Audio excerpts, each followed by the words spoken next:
Hello friends, welcome back to Pink's Kitchen Tamil. இன்னைக்கு நம்ம pineapple cake எப்படி செய்யறதுன்னு தான் பார்க்க போறோம். இது ரொம்ப delicious-ஆன ரெசிபி. Pineapple lovers எல்லாருக்குமே இது ஒரு ட்ரீட்டா இருக்க போகுது. ரொம்ப ஈஸியா பண்ணிரலாம். சோ இந்த ரெசிபியை பார்க்கறதுக்கு முன்னாடி இதுக்கு தேவையான பொருட்கள் என்னென்னன்னு பார்த்துட்டு வந்துடலாம்.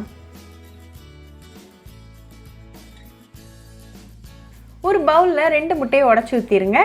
இத நல்லா ஒரு ஃபோர்க்க வச்சு நல்லா பீட் பண்ணிருங்க. நல்லா ஃப்ளஃபியா வர வரைக்கும் நல்லா பீட் பண்ணிக்கோங்க.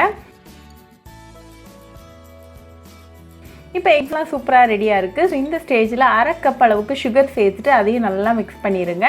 சுகர் நல்லா கம்ப்ளீட்டாக டிசால்வ் ஆகிற வரைக்கும் நல்லா கலந்துக்கோங்க.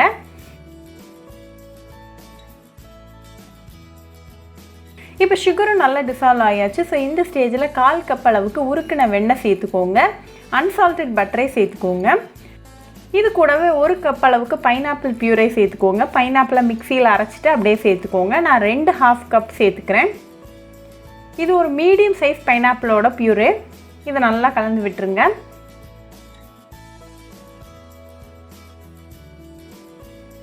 இப்போ இது கூட 1 கப் மைதா,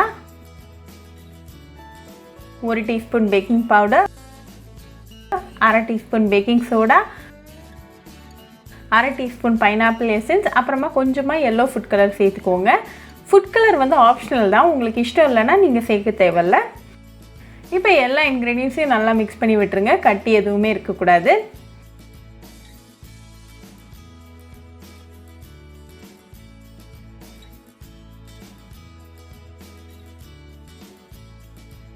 இப்போ நமக்கு நல்லா ஸ்மூத் பேட்டர் கிடச்சிருக்கு. நம்மளோட பைனாப்பிள் கேக் பேட்டர் இப்போ ரெடியாக இருக்குது.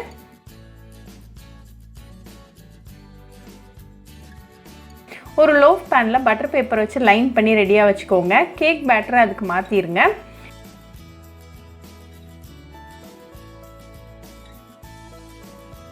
ஈவனாக ஸ்ப்ரெட் பண்ணிவிட்டு 2 தடவை டேப் பண்ணுங்கள். அப்போ ஏர் பபிள்ஸ்லாம் ரிலீஸ் ஆயிரும். அவனை வந்து 180 டிகிரி செல்சியஸ்க்கு ப்ரீ ஹீட் பண்ணிவிட்டு ஒரு 50 மினிட்ஸ் பேக் பண்ணிக்கோங்க. இப்போ நம்மளோட கேக் சூப்பராக ரெடியாக இருக்குது. நீங்கள் இதை உடனே சாப்பிட்டு என்ஜாய் பண்ணலாம். ரொம்பவே சாஃப்ட் அண்ட் டெலிஷியஸான கேக் ரெசிபி. ஸோ கண்டிப்பாக அந்த பைனாப்பிள் கேக் ரெசிபி உங்கள் வீட்டில் ட்ரை பண்ணி பாருங்கள். ட்ரை பண்ணிவிட்டு எப்படி இருந்துச்சுன்னு எனக்கு கமெண்ட்ஸில் சொல்லுங்கள். இன்னொரு சூப்பரான ரெசிபியோட உங்களை வந்து பார்க்குற வரைக்கும் பாய் ஃப்ரெண்ட்ஸ். உங்களுக்கு இந்த வீடியோ பிடிச்சிருந்தா லைக் பண்ணுங்கள், ஷேர் பண்ணுங்கள், கமெண்ட் பண்ணுங்கள் அண்ட் மறக்காமல் சப்ஸ்கிரைபும் பண்ணிடுங்க. கூடவே பக்கத்தில் இருக்க பெல் ஐக்கானையும் கிளிக் பண்ணிக்கோங்க. அப்போ தான் நான் போடுற வீடியோஸ் எல்லாம் உங்கள் நோட்டிஃபிகேஷனில் வரும். உங்களுக்கு ரெசிபிஸ் இங்கிலீஷில் பார்க்கணுன்னா பிங்க்ஸ் கிச்சன் சேனலை பாருங்கள். சேனலோட லிங்க் நான் அந்த டிஸ்கிரிப்ஷன் பாக்ஸில் கொடுக்குறேன். மறக்காமல் செக் பண்ணுங்கள். இன்னொரு இன்ட்ரெஸ்டிங்கான ரெசிபியோடு உங்களை வந்து பார்க்குற வரைக்கும் பாய் ஃப்ரெண்ட்ஸ்.